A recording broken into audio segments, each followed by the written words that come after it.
Bonjour à tous, nous allons parler aujourd'hui de l'avenir de l'industrie du nucléaire avec Philippe Neureux, mon invité. Bonjour. Bonjour. Vous êtes directeur général de New Areva. Je vais faire une toute petite parenthèse, si vous permettez, pour expliquer à nos internautes ce qu'est New Areva après la restructuration de l'ensemble du groupe Areva qui est intervenu. On a la partie réacteur ingénierie qui est partie du côté d'EDF. Et vous êtes aujourd'hui à la tête de New Areva qui est recentré, je crois, sur le cycle du combustible. Expliquez-nous rapidement l'activité de New Areva aujourd'hui. New Areva, c'est 4 milliards de chiffre d'affaires, 16 000 personnes dans le monde, de la mine d'uranium jusqu'à son enrichissement, le recyclage des matières, le traitement des déchets, le démantèlement. D'accord. Ce New Areva, donc on l'a dit, il a connu une restructuration très importante au moment des difficultés, des grandes difficultés qu'a traversé le groupe ces 2 dernières années.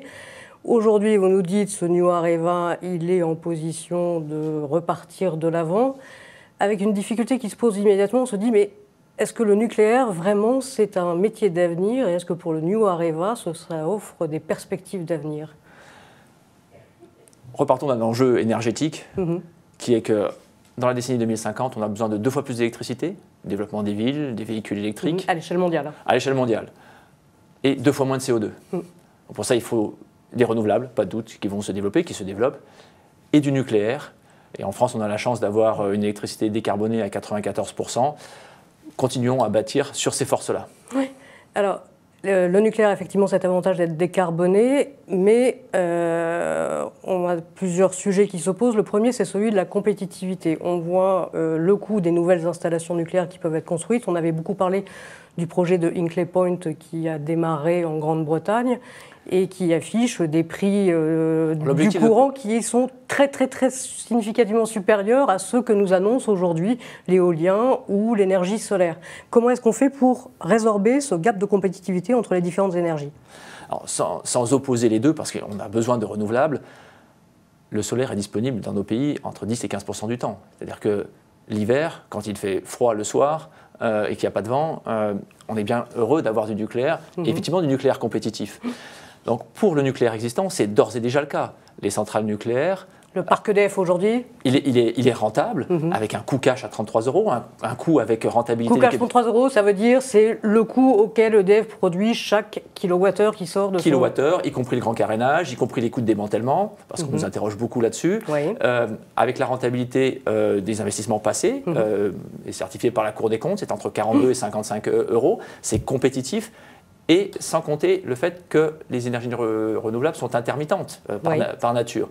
Et qu'aujourd'hui, on n'a pas les solutions de stockage de très grande quantité. Mais les progrès qu'on voit sur les renouvelables, ça va très vite. Donc ce 33 € du kilowatt, dont vous nous dites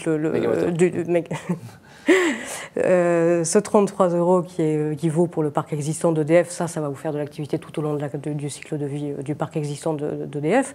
Mais pour l'avenir, il faudra bien reconstruire de nouvelles centrales. Et là, les prix qu'on a, ils ont l'air d'être très loin de ce 33 €, alors que les énergies renouvelables, elles voient chaque année leur prix de revient s'abaisser. Vous avez raison, en complément des renouvelables, il va falloir construire des centrales nucléaires neuves avec un objectif de compétitivité de 30 à 40%. On a pris l'enseignement aussi des premiers prototypes en construisant une filière nucléaire dont EDF a pris le leadership pour toute la construction de réacteurs neufs. Il n'y a plus de 2 entreprises en France, il n'y en aura plus qu'une seule à partir du 1er janvier 2018. Côté du cycle, on travaille nous aussi à notre compétitivité. Alors, ne serait-ce que parce que les prix de marché ont été divisés par 3 depuis 2011. Et donc on travaille pour être robuste et c'est la transformation que nous faisons. Le nucléaire est une filière d'excellence en France avec 220 000 emplois, avec des emplois qualifiés, 2 fois plus qualifiés que la moyenne. On forme, on recrute jusqu'à 7 000, 8 000 personnes dans les années qui viennent dans la filière nucléaire. Au niveau du nouvel Areva, plus de 500 personnes cette année qui vont être recrutées, plus de 550 alternants. Donc c'est ce contenu technologique qui va nous donner la force d'être compétitif, oui, avec des enjeux qu'on est prêt à relever. D'accord. Alors vous nous dites le nucléaire, 1, c'est bon pour le climat, 2, il atteindra la bonne compétitivité. Est-ce qu'il est au bon niveau de... Il est compétitif aujourd'hui et il sera compétitif demain. Est-ce qu'il est au bon niveau de sécurité? On a beaucoup de polémiques sur la sécurité du nucléaire, évidemment depuis Fukushima, et on a vu encore ces derniers jours rebondir avec un rapport alarmiste de Greenpeace sur la vulnérabilité au risque terroriste des centrales nucléaires. Est-ce qu'aujourd'hui, quelles assurances vous pouvez donner à l'opinion sur la sécurité du nucléaire face aux événements climatiques ou terroristes? Alors, comme la plupart des Français, on n'a pas attendu Greenpeace pour prendre la mesure du 11 septembre 2001 et travailler avec les autorités françaises sur la protection de nos sites en fonction des menaces qui évoluent. Oui. On est bien sûr sur des sites qui sont gardés 24/24, et même si je ne rentre pas dans les détails, avec des gardes armés. Alors, on ne tire pas sur les militants de Greenpeace qui pénètrent sur les sites, fort heureusement, mais on a aussi d'autres dispositifs, que ce soit dans l'architecture des bâtiments, dans les contrôles d'accès, et d'une façon générale pour protéger effectivement l'accès à la matière. Oui. Le risque zéro n'existe pas, mais c'est bien en ayant beaucoup de barrières, que ce soit pour les menaces aériennes ou les menaces terrestres, qu'on peut se protéger.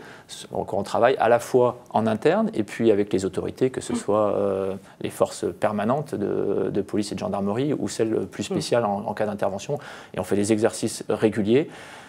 Il faut s'entraîner. C'est le type de menaces qui sont malheureusement de plus en plus réelles. D'accord.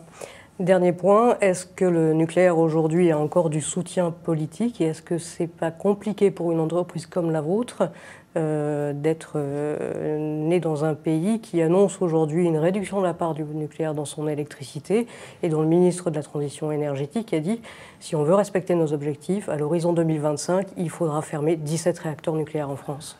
Avoir un mix équilibré, on pense que c'est un bon moyen de relever les enjeux et on partage l'enjeu du climat, de la compétitivité et de la sûreté avec le ministre. Donc 50% de nucléaire, c'est un objectif qui a été annoncé dans la campagne présidentielle.